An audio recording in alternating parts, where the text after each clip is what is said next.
அனைவருக்கும் வணக்கம். இந்த குட்டியை பார்த்திங்கன்னா கோயம்புத்தூர் டு பாலக்காடு ரோட்டில் ஒரு இடத்துல சாக்கில் கட்டி வீசிட்டு போயிருக்கிறாங்க. இந்த தம்பி கரூர்லேருந்து ஓடி ஏற்றிட்டு போகிறப்ப டீ குடிச்சிட்டு பார்த்துருக்காப்புல, குட்டி சத்தம் கேட்குதுன்னு எடுத்துட்டு இது மாதிரி எனக்கு ஃபோன் பண்ணி அக்கா இது எதாவது பண்ண முடியுமான்னு கேட்டாப்புல. இப்போ இருக்கிற சூழ்நிலையில் நம்மளை சுற்றி நிறைய குட்டி இருக்குது, இருந்தாலும் மனசு கேட்கல, கொண்டு வாப்பா எதாவது பண்ணிக்கலான்னு சொல்லியிருக்கிறேன்.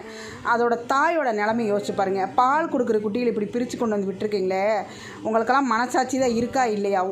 அதாவது பூமி தாயை கோவப்பட்டு எல்லா இடத்தையும் ஒவ்வொன்றா அழிச்சிட்டு வர்றேன்னா உங்களை மாதிரி ஆட்கள் இருக்கத்தான். ஒவ்வொன்றா அழிக்கக்கூடாது, உலகமே அப்படியே முழுசாக அழிஞ்சு போயிடணும். அதுதான் என்னோடய எண்ணம். இல்லாமல் நீங்களாம் எந்த ஜென்மத்திலையும் உங்களுக்கெல்லாம் திருந்திருக்க வாய்ப்பில்லை, நீங்களாம் திருந்தவும் மாட்டீங்க, உங்களையெல்லாம் திருத்தவும் முடியாது. பாவப்பட்ட ஜென்மம். இந்த குழந்தைக்கு என்ன பாவம் பண்ணிச்சுன்னு இந்த மாதிரி ரோட்லலாம் கொண்டு வந்து வீசுறீங்க. ஏதாவது சாப்பாடு கிடைக்கிற இடத்துல வீசினாலும் அதுக்கு சாப்பாடு கிடைக்கும்.